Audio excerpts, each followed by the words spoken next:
Bonjour à tous et à toutes et bienvenue dans ce tout nouvel numéro de Carte Blanche. Je suis Tessa et votre nouvelle co-présentatrice et c'est un honneur pour moi de reprendre cette émission avec Marion d'Horizon. Au programme de la bonne humeur, de l'humour, de la culture générale et bien sûr de l'actualité. Car le principe est toujours le même, remporter le plus de points pour gagner. Et pour m'accompagner aujourd'hui autour de cette table, Arthur Bellan, Ophélie Wagnon, Laure Le Flamand et Marion d'Horizon. Bonjour à vous. Bonjour. Bonjour. Au fur et à mesure, je vais compter les points gagnés pour pouvoir désigner un ou une gagnante en fin d'émission. Cette personne aura donc l'immense chance de revenir dans le prochain numéro afin d'avoir son propre moment de gloire, sa carte blanche. Mais sans plus tarder, commençons avec le premier jeu, le juste chiffre, Jingle.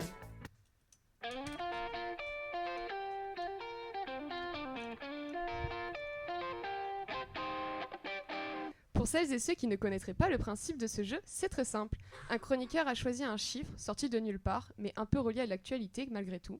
Un chiffre que ses adversaires vont devoir deviner.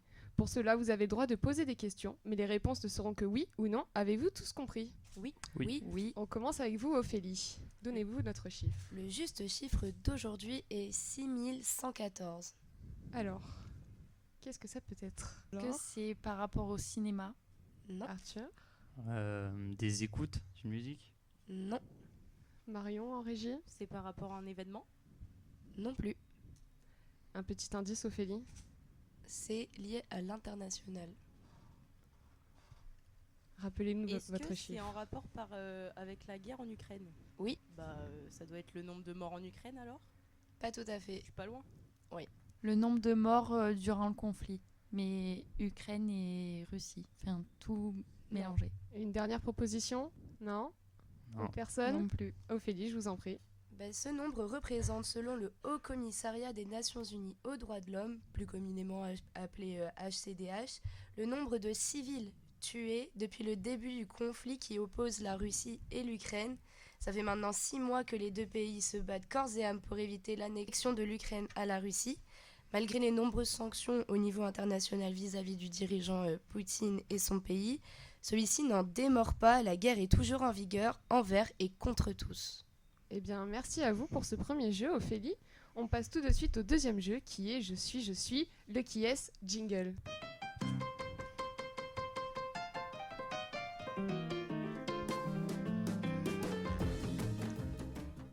Le qui est n'est pas si différent du jeu de société. Un chroniqueur a choisi une personne ou un être vivant qui a marqué l'actualité ces derniers jours et il doit en faire le portrait. Le but est pour les autres chroniqueurs de trouver qui se cache derrière cette description pour gagner un point.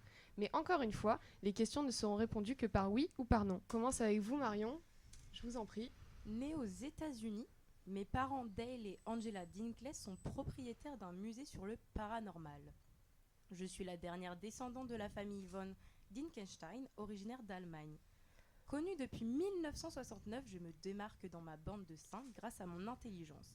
Je suis douée en calcul, informatique et langue. On me reconnaît facilement grâce à mes grosses lunettes, mon col roulé orange et ma jupe plissée.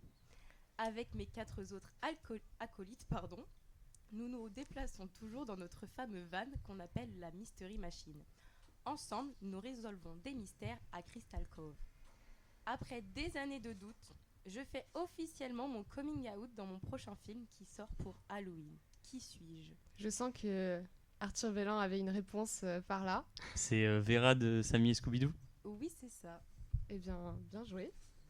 Merci Marion pour cette chronique. Ce fut un portrait plutôt simple pour nos chroniqueurs. Mais sans plus tarder, nous passons au troisième jeu. Ouvrez bien vos oreilles, c'est le Qui l'a dit jingle.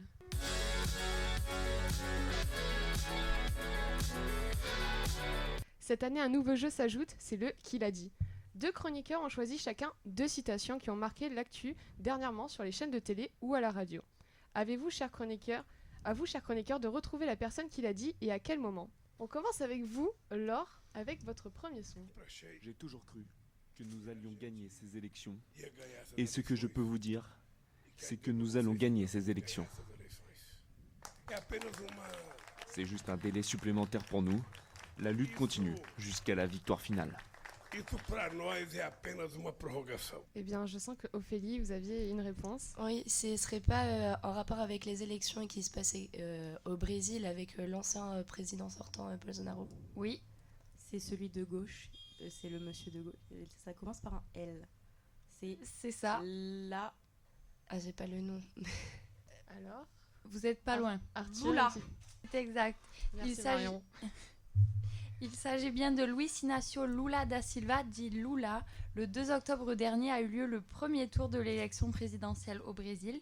Face au président sortant Jair Bolsonaro, Lula remporte 48,4% des suffrages contre 43,2%. Ce score très serré laisse le Brésil stupéfait car les sondages étaient loin de la réalité et promettaient la victoire du Parti socialiste dès le premier tour. Suite aux résultats en sa faveur, l'homme politique brésilien adresse à ces élections un message encourageant pour la suite de cette élection. Ce discours a été retranscrit sur la chaîne de télévision LCI. Eh bien, merci à vous, Laure. On continue tout de suite avec votre deuxième son. Au-delà de mon cas personnel, je crois que c'est vraiment irresponsable de dévoiler l'état psychologique de quelqu'un à une heure de grande écoute, de lancer des accusations sans étayer. Enfin, je pense vraiment que c'est allé trop loin. Alors, est-ce qu'il y a une petite idée autour de cette table? Ouah, Hmm, Pas vraiment. J'ai envie de tenter un truc. Allez-y, Ce serait tentez. pas Adrien Quatennens, le député de LFI? Ce n'est pas Adrien Quatennens. On reste dans la même sphère, dans le même thème. Est-ce que c'est un ancien ministre du gouvernement Macron? Non, pas un ministre. Donnez-nous peut-être un indice, Laure. Donc c'est bien en rapport avec la politique. Un Merci. événement, un événement ces derniers jours. C'est une polémique qui tourne autour d'un député. Député de quel parti? Bon, vous voulez qu'on vous donne carrément la réponse, Du Marie parti Elle peut donner des indices. Elle veut son point. écologiste. Il y a 2 noms qui sont associés en ce moment. Vous n'avez pas d'idée? Bon, eh bien allez-y, Laure. Il s'agit de Julien Bayou, c'est celui qu'on vient d'entendre. Le 4 octobre dernier, le député écologiste accepte l'invitation de C'est à vous et se rend sur le plateau à reculons, a-t-il précisé. Le secrétaire national d'Europe Écologie Les Verts s'est défendu contre les accusations de Sandrine Rousseau faites en public le 19 septembre sur le même plateau de télévision. Selon cette députée, Julien Bayou aurait fait subir certaines violences psychologiques à son ex-compagne. L'ampleur médiatique a poussé le député à quitter son poste au sein du Parti écologiste. Eh bien, merci Laure. Ce fut compliqué pour nos chers chroniqueurs. On enchaîne de suite avec Arthur, c'est à vous. Je vois pas quel message ils veulent envoyer. Je pense que c'est encore un gros coup de pétrodollar exactement, de corruption et de mauvaises intentions. Et ça, c'est dommage. Il faut qu'on se mobilise pour au moins souhaiter avoir. Moi, c'est ce que je souhaite depuis longtemps, avoir des compétitions internationales dans des pays de ski avec des infrastructures adaptées et tout ce qu'il faut pour faire du ski de compétition dans les meilleures conditions écologiques possibles, quoi. Alors, y a-t-il des idées autour de la table? Est-ce que c'est un skieur? Oui. Alexis Pinturo? Non. Une autre proposition? Moi, je suis absolument pas calée dans les Ah. sports de ski. Ça va être un peu complexe. C'est hein. dommage. Il est à la retraite? Non, il est médaillé aux Jeux Olympiques de Tokyo de l'année dernière. C'est Noël son nom de famille? Et, il fait du tir au ski, là. Je sais pas comment on appelle ça. Du biathlon, non. Ok, non, c'est pas Il fait du ski alpin. Non plus. Il fait du ski de fond alors? Non plus. Une Ah, autre si, c'est idée pas du biathlon, c'est C'est peut-être de du la triathlon. descente. Une autre idée? Non? Non. Absolument. Bon, ben allez-y Arthur. Alors cet extrait vient d'une interview téléphonique de nos confrères de RMC Sport avec Johan Claret, vice-champion olympique de descente aux Jeux Olympiques de Tokyo l'année dernière. Il réagit bien sûr à l'annonce le mardi 4 octobre dernier à l'attribution des Jeux asiatiques d'hiver en Arabie Saoudite, une attribution qui a beaucoup fait parler et qui continue de faire parler à cause des enjeux écologiques qu'elle représente. En effet, toutes les installations sont à construire avec de la neige artificielle dans un pays qui n'est pas la première destination qui nous vient en tête quand on veut dévaler les pistes. L'Arabie Saoudite projette de construire une mégalopole futuriste dans le désert saoudien, un rêve pour Mohamed Ben Salman, le dirigeant de l'Arabie Saoudite, qui se dit prêt à accueillir les Jeux Olympiques dans les années à venir. Johan a donc de quoi s'inquiéter pour son sport. En tout cas, l'attribution de ces Jeux asiatiques va continuer de faire parler. Eh ben, merci pour ce premier son. On passe de suite avec votre deuxième son, dont on espère sera plus simple. Et après, la chose qui était compliquée, c'était créer du chaos très organisé. Donc on a millimétré, semaine après semaine, de façon presque militaire, un chaos organisé. Devant la caméra, le film filme du chaos, mais le chaos, tu peux pas le filmer comme ça, parce que sinon, tu fais des morts, tu fais des blessés. Il y avait des scènes hyper dangereuses avec de la pyrotechnie, du feu, des mortiers, tout ça. Chaque personne sait exactement ce qu'il doit faire. Alors, y a-t-il des idées autour de la table? Déjà, c'est dans le domaine du cinéma. Très Très bien, Ophélie. C'est Bien C'est vu. un premier pas. C'est pas mal. C'est un réalisateur Oui. qui a sorti un film très récemment. Oui. Merci Marion. Est-ce que ce serait en lien avec le film Simone qui va sortir? Non. Il est sorti. Ah, il est sorti. C'est avec Novembre. Non. Il est sur Alors Netflix. Ah, c'est le truc avec le reportage de Dahmer. Non. Il est sorti ce mois-ci. Allez, une dernière proposition peut-être. Est-ce que vous avez vu un film qui Au moins le vous nom fait du film. penser en régie, Marion? Pas Non, d'idée. désolé. Bon, allez-y Arthur. Alors ce n'est autre que Romain Gavras, le réalisateur du film Athéna, récemment sorti sur Netflix. Dès sa sortie, ce film a créé un clivage auprès du public. Il est notamment critiqué pour sa représentation des personnes de cité.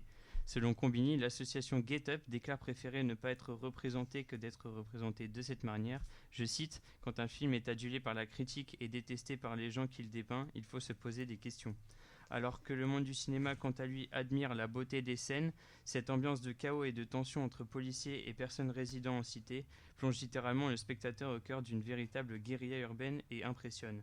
Pour défendre les films, les plans de séquence ou encore le côté fictif sont mis en avant, mais ce n'est pas trop convaincant, selon les défenseurs de la représentation des cités.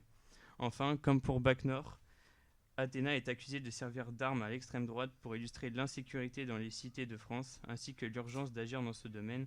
Pour rappel, Marine Le Pen avait d'ailleurs tweeté sur ce sujet à la sortie de Bac Nord. Super. Merci beaucoup Arthur. Ce fut compliqué pour nos chroniqueurs. Un peu. Après ces remarquables paroles, il est l'heure de passer au tour de l'actu. Le moment pour vous, chers chroniqueurs, de marquer un maximum de points. Vous allez en avoir besoin. Tout de suite, jingle.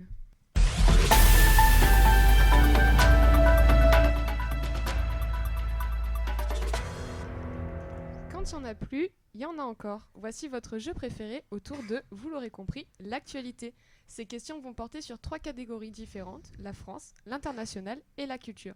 Bien sûr, tous les chroniqueurs peuvent répondre aux questions, mais pour gagner des points, il va falloir être le plus rapide à dire les réponses. On commence tout de suite avec la France. Quel ministre a déclaré ceci au micro de l'AFP? Soyez patients, un pourvoi en cassation a été formé, je ferai valoir un certain nombre d'éléments de droit, et s'il fallait que je sois jugé, je dirai alors ce que j'ai à dire. Allez-y Ophélie. Éric Dupond-Moretti. C'est exact. Il a déclaré ça car il est convoqué pour soupçon de prise illégale d'intérêt en 2020. Deuxième question. Qu'a décidé Enedis au début du mois d'octobre? Elle couperait l'électricité entre certaines heures. C'est midi 14h. Oui, c'est pas l'électricité, c'est les chauffe-eau, mais c'est exact. Je vous accorde le point. Merci beaucoup. Troisième question. Que retrace le film Novembre de Cédric Jiménez? Les attentats du 13 novembre novembre. 2015 au Bataclan et à Paris en général. Exactement, c'est les 5 jours après les attentats, mais je vous accorde le L'enquête. point, Arthur. C'est exact. On passe tout de suite à l'international. Dans quel pays a eu lieu la fusillade jeudi 6 octobre qui a fait 37 morts? La Japon. Thaïlande. Oula, je ne sais pas qui a dit la bonne réponse. Il y a eu une mauvaise réponse au milieu. La Thaïlande. C'est exact, Marion. C'est un ancien policier qui a fusillé, qui a fait 37 morts, dont 24 enfants, qui a tué sa famille avant de se suicider. Pour quel mouvement certaines personnes se coupent les cheveux en ce moment en soutien aux victimes? Pour soutenir les Iraniennes. C'est exact. Je vous accorde le point, Laure. Dernière question internationale.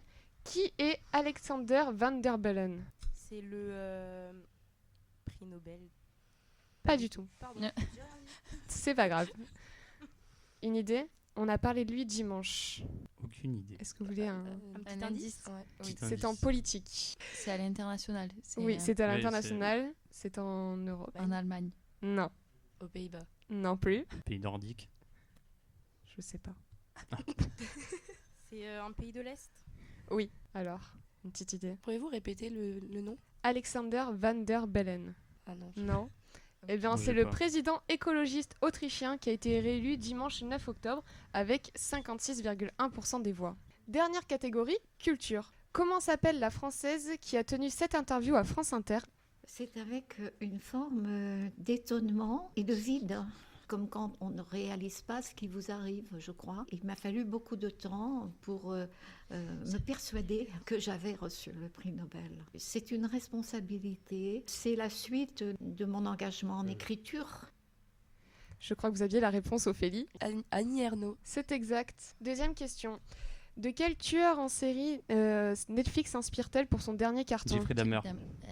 Bien joué, On l'avait Arthur. tous. C'est au plus rapide. Dernière question.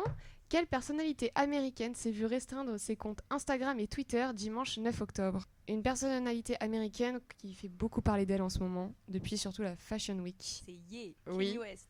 C'est exact, Marion. Eh bien, ce fut un tour de l'actu tout en couleur. Nous vous retrouvons après une courte pause musicale. C'est I Wish That I Was a Madman de Stephen Carlon.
Nous voilà de retour de notre pause musicale. On continue sans plus tarder avec notre carte blanche de la semaine présentée par Laure, juste après le jingle.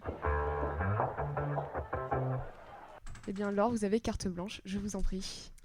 Alors pour ma carte blanche, j'ai choisi de faire un micro-trottoir sur la Coupe du Monde au Qatar. Le 20 novembre prochain, vous savez, la Coupe du Monde débute au Qatar. Depuis quelques semaines en France, certaines villes prennent des mesures pour boycotter cet événement sportif.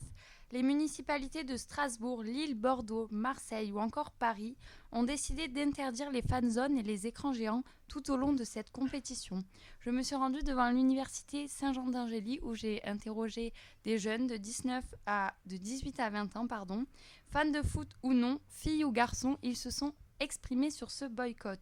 Seulement 2 étudiants sur 8 ont approuvé les mesures prises récemment. Tous concernés, c'est une Coupe du Monde, donc chaque équipe de chaque pays. Donc il ne faut pas faire les aveugles. Mais bon, après ça c'est une responsabilité individuelle, mais à ce moment-là aussi collective. Donc c'est vrai que moi je serais plus à même de boycotter, d'autant plus en plus que je ne suis pas vraiment très attachée au sport. Il y a toujours une bonne ambiance quand on regarde du foot ensemble, mais là je pense que les conditions et le contexte n'est vraiment pas propice et que c'est une sorte d'engagement politique en fait de ne pas regarder. Et je pense que vraiment ceux qui veulent vraiment regarder, il vaut mieux qu'ils le regardent chez eux. Les autres étudiants expliquent pourquoi ils ne soutiennent pas ce boycott. Écoutez. Le fait d'enlever les fan zones des villes, je pense que ça servira à rien pour eux. Pour ce qui est des mesures qui sont prises actuellement, je trouve qu'elles ne sont pas forcément adaptées puisqu'elles vont plus toucher en fait les fans et le public que les organisateurs même. Le fait que maintenant qu'on soit en France, regarder un jeu qui est à l'international, je pense pas que ça change grand-chose si on le regarde depuis notre télé. Bon, voilà, je pense que c'est pas vraiment à nous en tant que citoyens. On n'a pas vraiment de pouvoir là-dessus. Je pense que c'est plus aux politiques ou aux gens, à dire avec un peu au pouvoir, de faire le nécessaire. Je sais pas si vraiment la boycotter, ça serait vraiment utile vu que les actions elles ont déjà été commises. Ça reste quand même la Coupe du Monde, donc c'est un peu compliqué de boycotter la Coupe du Monde, sachant que en général tout le monde regarde, il y a une bonne ambiance, ça mobilise en général toute la France et tout. Eh bien, merci pour cette carte blanche, Laure. Mais c'est le moment tout attendu, c'est l'heure de l'annonce du gagnant. Jingle.